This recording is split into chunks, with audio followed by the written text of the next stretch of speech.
Bonjour à tous, bienvenue dans ce décryptage. Vous êtes sur Prime News Télévision. Au menu, deux sujets vont occuper les échanges en plateau. On parlera de l'Agence nationale des transports terrestres qui prolonge de 3 mois le délai à accorder aux usagers pour retirer leur plaque d'immatriculation. On en dira un mot. Et puis, vous le savez, c'est jour de vote aux États-Unis d'Amérique. Ce 5 novembre 2024 marque un tournant majeur dans la politique de ce pays ainsi que de la géostratégie mondiale. Qui, entre Harris et Trump, succédera à Joe Biden? C'est là toute la question. Et quels en sont les enjeux pour le continent africain? On en parlera avec mon invité en plateau. Ulrich Zinsou, il est journaliste à Le Potentiel. Chers confrères, bonjour. Bonjour Stanislas, bonjour à tous les téléspectateurs de Prime News TV Bénin. Merci beaucoup d'être là et merci pour le formidable travail que vous abattez au sein de votre rédaction. Merci. Premier sujet, les personnes qui ont oublié leur plaque d'immatriculation au niveau des locaux de l'ANAT ont encore 3 mois pour faire ce retrait-là. On sait que récemment, l'ANAT avait sommé ces personnes-là de venir très rapidement retirer leur plaque d'immatriculation. Ils ont prorogé le délai de 3 mois. Quel est votre avis?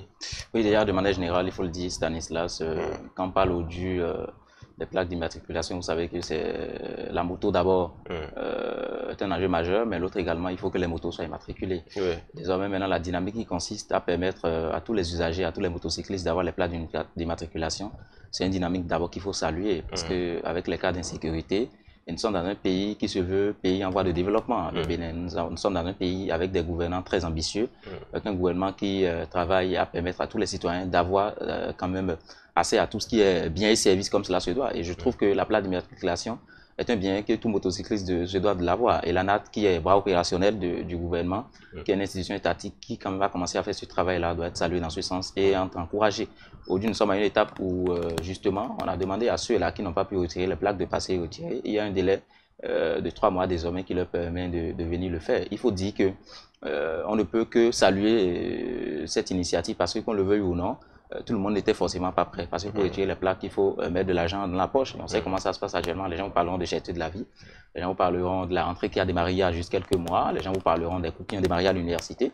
Les parents vous diront qu'ils doivent préparer leurs étudiants pour démarrer une nouvelle entrée. Les gens vous diront également que nous sommes à quelques mois, à quelques semaines de la fin de l'année 2024. Il faut tout ça. Donc aujourd'hui, quand on vient à ce qu'on puisse avoir un délai de prolongement, je pense que c'est à l'actif quand même de l'ANAT, qui est cette institution qui a quand même fait ce travail-là, avec ses différents cadres.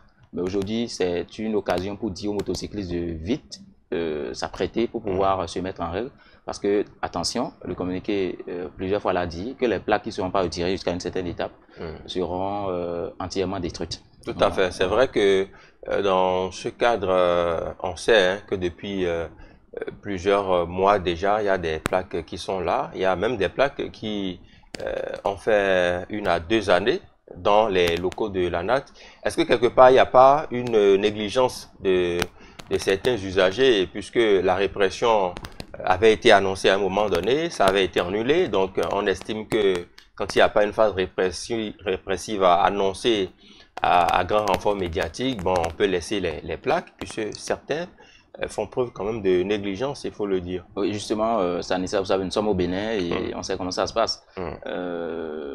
Les gens mettent les plaques au niveau des motos parce qu'on a peur du policier au Carrefour, José ou bien Carrefour, Étoile ou tout ce que vous voulez. Les gens mettent les casques parce que on ne veut pas que le policier nous demande de pouvoir payer. Et justement, on n'a pas quand même cette notion-là, on n'a quand même pas cette éducation qui consiste à savoir que avoir une plaque, c'est d'abord se sécuriser soi-même, sécuriser sa moto et éviter de se livrer au cas d'insécurité, tout ce qui va avec. Donc aujourd'hui, il faut dire qu'il y a une négligence, il y a un lacisme dans ce sens-là. Et moi, j'estime que c'est le commun des mortels qui a ainsi, c'est le Béninois qui a ainsi. Il faudra attendre quand même, comme vous dites, que la police républicaine a sorti un communiqué, le ministère de l'Intérieur a sorti un communiqué pour dire que oui, justement, le lundi prochain, peut-être une répression va démarrer. Vous allez voir comment les locaux de l'ANAT seront remplis. Donc moi, je pense que chaque Béninois doit de plus en plus prendre conscience de ce que avoir une plaque au niveau de sa moto n'est pas quand même une exigence qui doit venir des autorités. C'est d'abord une exigence qui doit être morale d'abord. C'est une exigence qui doit être d'abord personnelle. On doit pouvoir quand même s'inculquer quand même cette éducation qui consiste à savoir que non, on n'a pas besoin de répression et ça. Et donc je pense que l'ANAT qui a ouvert grandement ses portes depuis quelques mois, qui est en train d'accueillir quand même ces usagers-là, ils doivent quand même accélérer le processus à ce niveau-là. Parce que vous prenez justement des gens qui ont fait la demande, mais parce que justement il n'y a pas de répression, il faut oublier, il faut mettre ça de côté. Des gens également, c'est sûr que dans le lot, il y a certaines personnes qui n'utilisent plus forcément ces motos-là, il faut pouvoir comprendre ça. Mais si vous n'utilisez plus, c'est que soit vous décidez de vous rapprocher de la NAT pour dire voilà, ma plaque est là, mais je ne peux plus retirer. Parce que justement, je n'utilise pas cette moto, carrément retirer, mais peut-être décider de garder ça chez soi, mais laisser ça là-bas. Ça ne fait pas quand même honneur à cette personne qui vient demander, mais également une institution, c'est pas comme ça fonctionne. Donc il faut que ces personnes qui ont encore les plaques là-bas puissent quand même vite aller à la NAT pour pouvoir régler cela, pour éviter de voir leurs plaques détruites et pour éviter également de s'exposer au risque qui consiste à justement, sûrement je dirais, prochainement une répression va démarrer, parce que nous sommes à la veille des fêtes. Même si une répression ne démarre pas à la veille des fêtes, il y a tout ça qui est contrôlé pour voir qui sont quand même ces usagers, ces motocyclistes qui sont en règle vis-à-vis de la loi, qui quand même sont habilités à pouvoir circuler librement sur nos artères. Il y a le fait aussi que ça participe de la sécurité des personnes et des biens. Vous le disiez tout à l'heure en filigrane, quand une moto est volée ou quand il y a braquage ou quand il y a une situation d'insécurité, avec la plaque d'immatriculation, cela permet de vite identifier la moto et ainsi que peut-être le propriétaire de la moto qui, connaissant l'immatriculation de sa moto, voilà, peut quand même donner certaines indications. Donc, c'est d'abord et avant tout pour la sécurité du propriétaire de la moto et pour prévenir en cas de danger ou de situation voilà, mauvaise ou de situation qu'on ne souhaiterait pas, de pouvoir quand même se sécuriser dans les démarches au niveau des autorités aussi. Oui, justement, moi je trouve que l'occasion est parfaite. J'ai dit tout à l'heure, nous sommes à la veille des fêtes. Vous devinez, on ne souhaite pas qu'on prenne la moto de quelqu'un, là, qu'on vole la moto de quelqu'un avec une plaque déjà au niveau de cette moto, parce que la plaque identifie le propriétaire de la moto. Vous avez votre nom, vous avez toutes vos informations. Aujourd'hui, maintenant, avec le système, avec la NIP Audu, où chacun dispose désormais d'un numéro d'identification.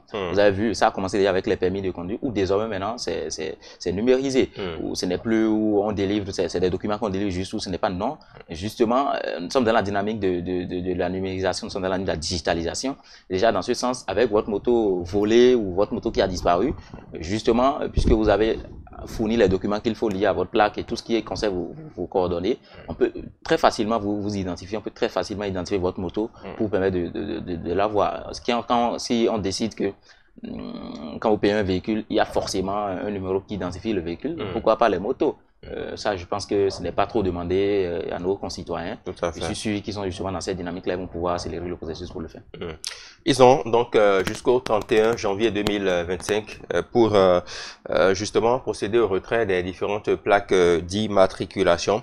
Et l'ANAT, c'est bien sûr l'Agence nationale des transports terrestres qui a même d'ailleurs un site sur lequel il faudrait avoir toutes ces informations. C'est le www.moto.anat.bj.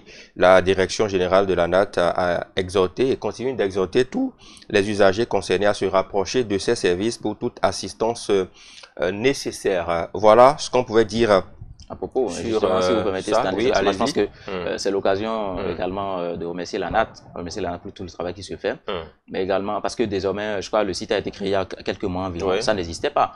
Puisque justement, si on estime qu'aujourd'hui on a la possibilité d'avoir son passeport, on peut faire l'inscription en ligne, si on a la possibilité d'avoir son certificat d'identification personnelle depuis la maison, si on a la possibilité d'avoir son casier judiciaire, on n'a plus besoin de faire des rangs, c'est que justement également, il était quand même crucial, il était tellement important pour les institutions étatiques comme l'ANAT de pouvoir aller à ce niveau-là, de pouvoir numériser les choses. Je décide aujourd'hui, je peux faire ma demande en ligne et il suffit juste de me rendre au niveau de l'ANAT pour pouvoir ces pièces. Moi, ce que je tiens à proposer juste, c'est que le délai de 31 janvier, trouver la manière également de pouvoir proroger si je peux le dire ainsi, parce que les gens vous diront justement que les fêtes sont là, ils ont dépensé pour les fêtes. Ben, le 31 janvier, c'est fin janvier 2025. Oui, ben, fin janvier 2025. Et là, nous sommes en novembre. Oui, en novembre, justement, mais les gens vous diront qu'ils sont en train de préparer les fêtes, justement, c'est ça. Non, mais est-ce que quelque part, il faut pas être plus sérieux au niveau des populations? Non, parce que nous abordons une période où il y a risque d'insécurité.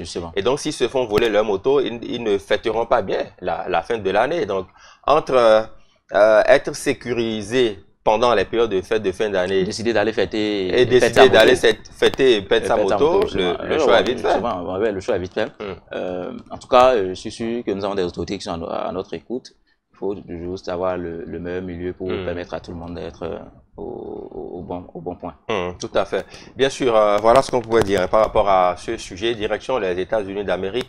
C'est jour de vote, bien sûr, entre Kamala Harris, l'actuelle vice-présidente, et l'ancien président Donald Trump qui peut succéder à Joe Biden. Toute la question est là. La réponse, ce n'est peut-être pas aujourd'hui, mais dans les jours qui arrivent, puisqu'il y a eu déjà des votes anticipés dans certains États clés au niveau des États-Unis d'Amérique. Uri Zinsou, il y a une question qui revient très souvent quand il s'agit de la présidentielle américaine. On se pose toujours la question de savoir quel intérêt pour le continent africain, quels sont les projets de ces prétendants-là pour l'Afrique. Est-ce que vous avez l'impression aujourd'hui que l'Afrique aura une part, que ce soit Donald Trump qui soit élu ou Kamala Harris qui vienne au pouvoir? Est-ce que leurs priorités ou leurs centres d'intérêt vont se tourner vers le continent africain? Oui, bon, je pense, Stanislas, que nous sommes face à une élection très suivie de près. Une élection avec de grands enjeux, parce que nous parlons après tout des États-Unis d'Amérique. Et quelles que soient les élections aux États-Unis d'Amérique, ce sont des élections à grands enjeux. Ce sont des élections avec laquelle il faut prendre avec beaucoup de pincettes. Parce que justement, nous sommes cette année face à deux candidats qui ne sont pas des moindres. On parlait tout à l'heure de Kamala Harris, la vice-présidente des États-Unis d'Amérique, qui a pris la place de Joe Biden, qui a décidé de ne plus remplir. On a Donald Trump qui avait fini en 2021, mais qui décide aujourd'hui de revenir. Donald Trump, on sait c'est qui le personnage, on le connaît, on sait comment ça fonctionne. L'Afrique a ses intérêts en jeu parce que justement, nous sommes dans une dynamique de mondialisation. Et dans une dynamique de mondialisation, il n'y a plus aucun État qui décide aujourd'hui d'être fermé à lui-même en disant non, nous on se développe nous-mêmes, on n'a pas besoin de collaboration. Non, qu'on le veuille ou non, il y a plusieurs pays africains, pratiquement tous les pays africains qui collaborent avec pratiquement tous les pays. Et dans tous ces pays, justement, il y a les États-Unis d'Amérique. On ne va pas dire aujourd'hui que non, on va croiser les bras et ça nous concerne pas ce qui se passe aux États-Unis d'Amérique parce que ça nous concerne dans ce sens que quelle que soit la tête de la personne qui vient aux États-Unis d'Amérique, la personne aura quand même un objectif pour l'Afrique. On connaît déjà Donald Trump qui, lui, n'aime même pas prononcer ce mot-là. On l'a vu comme il a fait en 2017-2021, où il était au niveau de la Maison-Blanche. Il a décidé carrément, lui, il a dit qu'il ne collabore pas avec les Africains. Il y a plusieurs accords de partenaires avec les qui avantageaient les Africains qui ont été suspendus. Il avait coupé le sommet États-Unis à Afrique. Aujourd'hui, Joe Biden est venu, Joe Biden a repris avec ce sommet-là. Donc, on sait déjà consciemment que oui, aujourd'hui, si on peut le dire, c'est une parenthèse, c'est un danger déjà pour les États africains de revoir un Donald Trump revenir à la tête de la Maison-Blanche. Mais qu'on le veuille ou non, je partage également l'avis de ceux-là qui pensent que non, les États aujourd'hui ont besoin d'être des États souverains. Un État comme le Bénin qui décide aujourd'hui d'entrer dans la voie de développement, sur la voie de développement, a besoin de compter sur ses propres forces. Les gens des États de l'Alliance du Sahel vous le diront. Les militaires au pouvoir vous le diront justement parce qu'aujourd'hui, on estime qu'il faut rester, il faut compter sur ses propres forces. Mais tout ce qui a été construit pendant plus de 50 ans, pendant plus de 100 ans avec les États-Unis d'Amérique ne peut pas se couper de cette façon, parce qu'on estime qu'on veut aujourd'hui compter sur nos propres forces, que ce soit dans le domaine de la technologie, dans le domaine de la sécurité. Et notamment dans ce domaine-là, les États-Unis d'Amérique appuient beaucoup de pays comme le Bénin et beaucoup de pays. Donc, on ne va pas dire que ce n'est pas une élection qu'il faut juste observer de loin à travers les médias. Non, c'est une élection sur laquelle il faut très bien se concentrer pour voir si le danger ne vient pas de Donald Trump ou carrément c'est Kamala Harris par qui le danger vient, où elle décide désormais de faire avec Joe Biden, de continuer avec la continuité de Barack Obama, comme on l'a vu. Ben justement, vous avez évoqué Barack Obama. On sait que son élection a suscité beaucoup d'espoir au niveau du continent africain, quand on sait quand même qu'il a des origines au Kenya et tout ce qui va avec. Barack Obama est arrivé, on a vu ce que ça a donné. Pratiquement rien à se mettre sous la dent au niveau du continent africain. Donc aujourd'hui, entre Harris et Trump, qui voyez-vous justement préserver plus les intérêts du continent africain? Non, mais il faut le dire. Vous savez, il y a ce qui se dit lors de la campagne électorale, il y a ce qui se dit avant la campagne électorale, il y a ce qui se fait au pouvoir. La réalité du pouvoir, c'est tout autre chose. On n'a pas dit que Barack Obama quand même a pu quand même mener quelques actions clés qui ont permis aux Africains de pouvoir se hisser au rang de choses là. C'est justement dans cette dynamique que nous voyons Kamala Harris, qui aussi a une origine noire. Justement, il faut le préciser, voilà, elle est noire américaine. Voilà, donc aujourd'hui, si on est quand même revenu à ça, il faut dire quand même que c'est une avancée majeure. C'est là au pouvoir. Moi, je pense que, qu'on le veut ou non, à voir d'abord Donald Trump qui a été déjà aux affaires. J'ai dit tout à l'heure, dans plusieurs exemples, il a carrément décidé de ne pas collaborer avec les Africains. Ce mot, lui, n'aime même pas attendre ce mot-là. Et on a vu comment il a traité la dernière fois les Africains, si on peut le dire ainsi, sur les immigrés. Il a dit que ce sont des mangeurs de chiens, des mangeurs de chats et tout. Quand on prend déjà, bien vrai, c'est un thème de campagne, mais attention, ce n'est pas bon pour un homme politique qui aspire à gérer un pouvoir. Maintenant, il faut le dire, Kamala Harris, qu'on le veut ou non, on va décider. Elle a dit qu'elle n'est pas quand même la représentante légitime, si on peut le dire ainsi, de Joe Biden. Elle ne répond pas forcément au bilan de Joe Biden, mais qu'on le veuille ou non, elle est du parti des démocrates et on connaît leur position. On sait comment ça se passe. C'est pas un parti, ce n'est pas une position qui viendra dire aujourd'hui non, nous coupons tout avec l'Afrique. On a vu Joe Biden qui a décidé quand même, qui a aidé l'Afrique à pouvoir avoir une place au Conseil de sécurité, mais sans droit de veto. L'Afrique siège désormais au Conseil de sécurité. Bien vrai, c'est des décisions qui sont en cours, ce n'est pas vraiment officialisé, mais cette volonté quand même, Kamala Harris ne va pas venir aujourd'hui et dire non, il faut couper ça, et il faut moi-même désormais aujourd'hui dire que je ne veux plus collaborer avec les Africains. Et bien vrai, il faut recadrer l'afflux qui concerne l'immigration. Oui, il faut bien réorganiser cela. Il faut permettre aux États africains d'avoir encore plus de collaboration avec les États-Unis, que ce soit sur le plan sécuritaire, sur le plan de la technologie, du numérique, le plan de l'éducation, de l'employabilité, de l'insertion professionnelle des jeunes et tout ce qui va avec. Donc aujourd'hui, on ne va pas dire que non. Kamala Harris qui vient, c'est un danger, on ne va pas le dire ici. Moi, je la trouve plus comme l'espoir de l'Afrique, parce qu'elle avait ses origines, mais également, elle va s'inspirer quand même de tout ce qui a été fait par son prédécesseur Joe Biden, mais également par le patriarche, je peux le dire sans parenthèse, Barack Obama, qui est sorti plusieurs fois lors des campagnes électorales, qui a quand même demandé au peuple américain de voter pour Kamala Harris, qui est sa candidate de cœur et et on a vu également son épouse, Michelle Obama. Donc, on ne va pas dire qu'aujourd'hui au pouvoir, elle va quand même tourner le dos à l'Afrique. Non, l'Afrique espère plus du côté de Kamala Harris que Donald Trump, qui a montré en 4 ans que non. Si lui, il avait le pouvoir de quand même supprimer le continent africain, il allait le faire. Il a toujours dit dans ses discours, il a tout démontré cela dans ses actes. La belle preuve, c'est avec Joe Biden que le sommet Afrique-États-Unis a repris. Ce sommet, on ne va pas dire que c'est un mauvais sommet, non. Justement, ça permet au pays de collaborer, d'avoir encore plus des accords de partenariat, de pouvoir se développer sur plusieurs plans, d'avoir les aides qu'il faut. Même s'il faut compter sur nos propres forces, ça, je tiens à le dire. Exactement.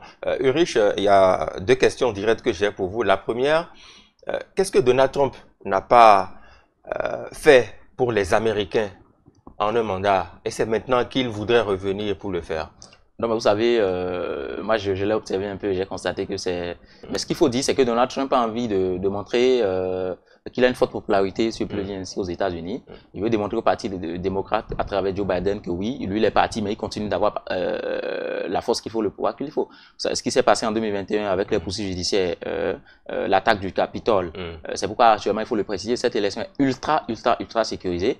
Même au niveau de tous les bureaux de vote, il y a des caméras qui sillonnent, il y a des drones qui sillonnent partout. Et la sécurité est très renforcée dans tous les États pour empêcher justement les escalades, pour empêcher les manifestations à l'heure des décomptes. Donc il faut le dire que Donald Trump a envie de démontrer que oui, lui, il a cette possibilité-là quand même de démontrer qu'il a la force. Mais également, il y a l'autre enjeu, il y a la guerre entre l'Ukraine et la Russie. Il dit que lui, il a la poussée de mettre fin à cette guerre en 24 heures. Ce n'est pas des discours politiques. Oui, c'est justement des discours politiques, mais bon, on connaît Donald Trump, on sait comment il s'est attaqué les faits. Il faut reconnaître ce côté de la chose, même s'il demandait souvent, il agit de manière vulgaire, souvent, il veut aller par force, si on peut le dire ainsi. De manière très brute. De manière très brute, voilà, dans les discours et même dans les actes. Mais il faut le dire aujourd'hui qu'il veut démontrer quand même, Chavois a démontré aux Américains les insuffisances, si on peut le dire ainsi, de Joe Biden, que ce soit concernant cette guerre-là, l'affaire Palestine, tout ce qui va avec, les enjeux, voilà. Donc, on voit un Donald Trump qui a envie de dire non, moi j'ai fini, mais il faut que je revienne pour leur démontrer que j'ai toujours la popularité qu'il faut, les Américains m'aiment toujours. Et c'est ce que nous allons essayer de voir d'ici les prochaines heures. Est-ce que c'est vrai ou c'est faux? On le verra. C'est vrai que au niveau de cette présidentielle aux États-Unis qui se déroule justement aujourd'hui, la nuit sera longue, ça je l'avoue. Encore qu'il y a un décalage horaire assez conséquent des États-Unis d'Amérique et le continent africain d'abord, et les États-Unis d'Amérique maintenant et le Bénin. Donc la nuit sera longue, on va rester tard dans la nuit pour voir un peu ce qui va se passer. On sait déjà que les votes anticipés ont démarré aux États-Unis d'Amérique. Les centres de vote anticipés ont ouvert leurs portes depuis quelques jours déjà. Plus de 75 millions d'électeurs ont déjà voté, en particulier dans les États clés. Il faut dire que le taux de participation est particulièrement élevé dans le Nevada, l'Arizona ou encore le Wisconsin. Et les femmes ont beaucoup plus voté dans ces différents États-là selon les derniers chiffres que nous avons à notre disposition. Il faut dire aussi que côté sondage, les deux candidats sont au coude à coude. C'est très très serré entre Kamala Harris et pas Joe Biden et Donald Trump justement. Voilà. Alors, qu'est-ce qu'on peut dire au regard de ces sondages qui sont très très serrés, puisque même certains experts ont peur de dire que tel est en avance sur tel autre. Tout se jouera justement sur de très fins détails. Oui, justement, vous savez, c'était pas le passé, vous allez voir les grands médias, vous allez voir des experts qui sortent, qui font des conférences, qui estiment que oui, voilà, à travers ces sondages-là, on voit un décalage majeur. Donc, on peut estimer que telle personne est le prochain président ou la prochaine présidente, comme cela se voit. Et vous avez vu, il faut également, vous avez dit, ils sont au coude à coude. Juste là, jusqu'à ce matin, les médias internationaux continuaient d'estimer que non, il est impossible actuellement de pouvoir dire que c'est Kamala Harris qui pourra remporter cette élection, mais carrément c'est Donald Trump. Mais ce qu'il faut dire, c'est qu'il faut faire également attention au sondage. On a vu avec la dernière élection, je pense que, je crois, entre Hillary Clinton, je crois, quand Hillary Clinton voulait briguer la magistrature suprême, ou dans certains États clés, c'est comme ça, elle était portée à la tête et tout, on le disait favorite et tout. Mais déjà, finalement, on a constaté que c'était pas ça. Donc, il faut faire très attention au sondage, mais déjà, il faut dire que cette année, c'est une élection particulière parce que c'est très bizarre. Puisque les sondages sont vraiment au coude à coude. Et durant toute la campagne électorale, il faut le dire, durant toute la campagne, les chiffres n'ont pas décalé. Ça décale, peut-être c'est Donald Trump qui est au-dessus avec 1%, ou carrément c'est Kamala Harris qui est en dessus de 1%. On n'est pas parvenu à vraiment dire, c'est très serré, le match est serré. Donc on attend quand même de voir ce que ça veut dire. Le match est serré, c'est la preuve que oui, les enjeux sont vraiment serrés et il y a vraiment d'enjeux. Les électeurs américains ont décidé de pouvoir vraiment sortir pour décider du choix. Est-ce que c'est Donald Trump, il faut lui couper la route définitivement, ou carrément il faut de l'espoir, il faut du renouveau pour les États-Unis, parce que beaucoup l'ont dit. Il faut quand même qu'on puisse avoir un sang neuf à la tête de la Maison Blanche pour voir justement de quoi il s'agit, pour voir ce dont justement une première femme en tant que président sera capable de faire à la tête des États-Unis. Et vous avez très bien vu la question que j'allais vous poser. Est-ce que les États-Unis d'Amérique, ou est-ce que les Américains sont prêts aujourd'hui à porter pour la première fois de leur histoire une femme à la tête de leur pays? Ce n'est pas impossible, parce que justement, vous savez, de plus en plus, il y a des voix qui s'élèvent, que ce soit au niveau des organisations, que ce soit également au niveau de certaines figures emblématiques de la scène politique mondiale, où il faut estimer que oui, désormais, la femme a la possibilité quand même de faire. On a vu certains postes stratégiques occupés aujourd'hui par des femmes. Donc, à chercher à tenter cela, ce n'est pas faire du mal à quelqu'un, ce n'est pas faire du mal à quelqu'un. Ce que l'homme peut faire, les gens ont dit que la femme également peut faire. Ce n'est pas ça, la réalité l'a montré à tous les niveaux. Donc, quand vous prenez certains pays dirigés aujourd'hui par des femmes, notamment en Afrique, mais également quand vous allez également au niveau de ce continent, de certains continents, vous allez voir que même si c'est pas en tant que présidente, il y a les femmes qui occupent des postes stratégiques, qui font un excellent travail, il faut le dire ainsi. Mais attention, il faut le dire qu'aux États-Unis, les États-Unis, ce n'est pas un petit pays. Avec, si on peut le dire ainsi, la guerre économique, si on peut le dire ainsi, que ce soit avec la Chine, le Japon, que ce soit encore avec d'autres pays qui aujourd'hui, le Brésil et tout ce que vous voulez. Il faut dire que est-ce que les électeurs américains sont prêts justement à confier leur destin à une femme? Est-ce qu'il n'y a pas la peur? Est-ce qu'il y a, c'est beaucoup de questions qui se posent, mais je pense que le faire ainsi, c'est faire confiance à la femme et également mettre à la femme à l'épreuve pour dire oui, nous croyons en toi, démontre-nous de quoi tu es capable. Et pourquoi pas, qu'est-ce qui montre qu'elle ne peut pas faire mieux? On n'a pas justement les preuves qu'elle ne pourra pas le faire. Elle a un parcours excellent, il faut le dire, il faut le reconnaître. En tant que procureur, mais également tu vois, en tant que vice-président des États-Unis, on a vu tout ce qu'elle a fait juste là. Et ce ne serait pas un péché mignon de lui confier la destinée de ce pays, même si je ne suis pas électeur américain.